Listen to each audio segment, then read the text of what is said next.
नमस्कार। Update news 24/7 में जमशेदपुर की खबरों के साथ आप सभी का स्वागत है। सरकारी नौकरी दिलाने के नाम पर कदमा की एक महिला से लाखों रुपए की ठगी करने के मामले में पुलिस ने एक नटवरलाल को गिरफ्तार किया। प्रेस कॉन्फ्रेंस कर सिटी एसपी कुमार शिवाशीष ने जानकारी दी कि दीक्षा महतो द्वारा दिए गए आवेदन में बताया गया कि प्रसन्नजीत नाहा नामक व्यक्ति ने खनन विभाग, आयकर विभाग और कृषि विभाग में सरकारी नौकरी दिलवाने के नाम पर 9,50,000 रुपए की ठगी कर ली है, जिसके बाद पुलिस ने कार्रवाई करते हुए आरोपी को गिरफ्तार किया, जिससे पूछताछ में उसने अपराध स्वीकार करते हुए बताया कि फर्जी जॉब ऑफर लेटर और विभागीय मुहर का इस्तेमाल कर युवाओं को झांसा दिया और उनके साथ जालसाजी की।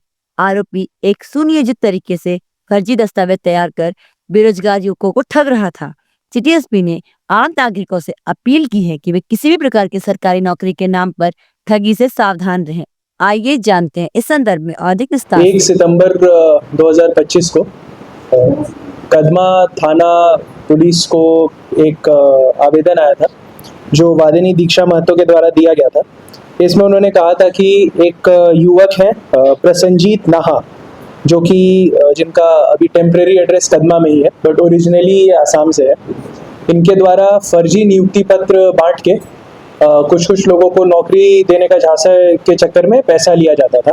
तो इसमें हमने और गहरा अनुसंधान किया। कदमा पुलिस में थाना प्रभारी के द्वारा इसमें कार्रवाई की गई और इसमें हमें पता चला कि ये एक युवक है प्रसन्नजीत नाहा। ये 39 वर्ष का है और कदमा में रहने वाला है। Originally he is from Jorhat, Assam.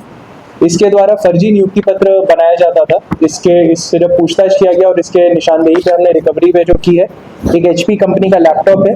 Mining और geology department, agriculture department, GST department, इन सबके इस पास फर्जी मोहर है।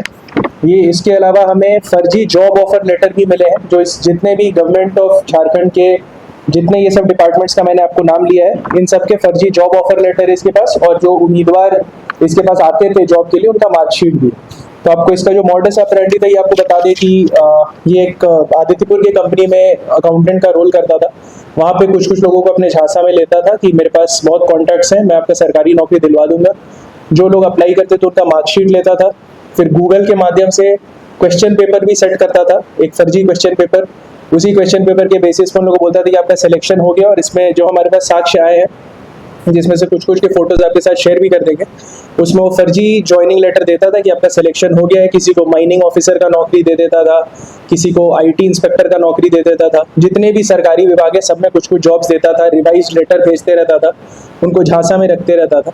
इसकी हमने आपराधिक इतिहास अभी हम इसकी पुष्टि कर रहे हैं, बट फिर हमें अभी पता चला पूछताछ में कि इसने पहले भी ऐसे कुछ लोगों के साथ फ्रॉड किया था।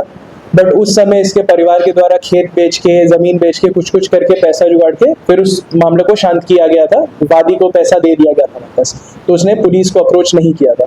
बट इस बार उसने टोटल 7 लोगों से 9.5 लाख रुपए का धोखाधड़ी किया है। और इसके अलावा भी और लोग हैं जो धीरे धीरे और सामने आएंगे।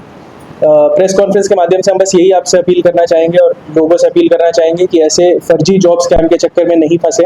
सरकारी जो भी नौकरियां होती है उनका एडवर्टीजमेंट होता है, प्रॉपर उसके एग्जाम्स होते हैं। ऐसा गूगल के बेसिस पे कोई एग्जाम नहीं लिया जाता है, तो इसमें थोड़ा सतर्क रहें, क्योंकि इसमें भी जो लोग को डिफ्रॉड किया गया है वो लोग भी MBA के स्टूडेंट्स हैं, BTech के स्टूडेंट्स हैं, काफ़ी पढ़े लिखे लोग हैं। तो हमारा आपके माध्यम से यही अपील रहेगा कि इसको लेके जितना सचेत रह सके रहें। ठीक है, खेला है कि और इसके साथ नहीं, अभी तक जो समझ में आ रही है एक्चुअली अकेला ही काम करता था। पहले भी अकेले ये काम किया था, कुछ लोगों से पैसे लिए थे, फिर इसके परिवार वालों ने उन लोग को अपने खेत जमीन, ससुराल वालों ने जमीन वमीन बेच के उसको पैसे वापस लौटा दिए उन लोग को। तो उन्होंने पुलिस को अप्रोच नहीं किया। इस बार उसके परिवार वालों ने हाथ खड़ा कर दिया कि भाई अब एक बार हो गया, दूसरी बार नहीं करेंगे। तो इसीलिए उन्होंने पुलिस को अप्रोच कर, पुलिस ने इसे अरेस्ट किया है। जितने हमारे पास इंक्रिमिनेटिंग एविडेंस है, फॉर्जरी, चीटिंग के सारे सेक्शंस लगेंगे और इसमें हम इंश्योर करेंगे कि इसमें कन्विक्शन।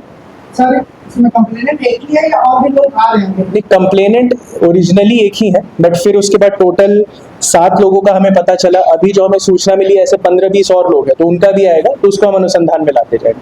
ठीक है। सर निजी के जॉब स्कैम का मामला उठा है, इससे जुड़े लोग भी इसमें शामिल नहीं, ये कम्प्लीटली अलग है। ये गवर्नमेंट जॉब्स का झांसा देता था, जो कुछ आपके पास फोटो शेयर करेंगे उसमें झारखंड गवर्नमेंट का स्टैंप है, डिपार्टमेंट्स का स्टैंप है, सब कुछ है। इसके लैपटॉप में और भी हमें इनकम्युनिकेटिंग एविडेंस मिले हैं, वो डिफरेंट है। और ये पूरा सरकारी नौकरी प्रॉमिस करता, तो उसी पे कार्रवाई। सर ये लोग कुछ इश्तेहार वगैरह निकालते थे, कॉन्टैक्ट कैसे? नहीं, ये अपने वर्ड ऑफ माउथ जो बोलते हैं, ये आदित्यपुर की कंपनी में काम करता है, तो उसी में जो लोग काम करते हो तो उन लोगों को बोलता था कि मैं सरकारी नौकरी लगाऊंगा, कहाँ प्राइवेट में फंसे हो, और ज़्यादा ऐसे कार्रवाई करता था। ठीक है, सर बोलिए। जमशेदपुर पुलिस को हाईटेक करने के लिए 70 बाइक मंगाई है सर, क्या है? इसके ऊपर कुछ अभी हम लोग डिस्कशंस कर रहे हैं, इसका हम लोग डिसीजन लेंगे। अभी कुछ का हमें यूज़ ट्रैफिक में किया जाएगा, कुछ को हमें पेट्रोलिंग और सुदृढ़ करने के लिए किया जाएगा, थानों में भी बांटा जाएगा। फिर अभी जैसे आपको पता है दुर्गा पूजा का माहौल आ रहा है, तो उसमें गाड़ी से पेट्रोलिंग करना पुलिस के लिए बहुत मुश्किल हो जाती है, तो इन बाइक QRTs बना के उससे बाइक से भी हम लोग पेट्रोलिंग कराएंगे। तो we are using it in multiple formats, उसमें जैसे भी हम लोग जनता की सेवा कर सकते हैं उसको यूज तो कितने बाइक्स आए? अभी इसकी आधिकारिक पुष्टि मैं आपको कर दूंगा, एग्जैक्ट नंबर। ठीक, धन्यवाद। जमशेदपुर की खबरों के साथ बने रहने के लिए हमारे चैनल को लाइक और सब्सक्राइब करना ना भूलें। धन्यवाद।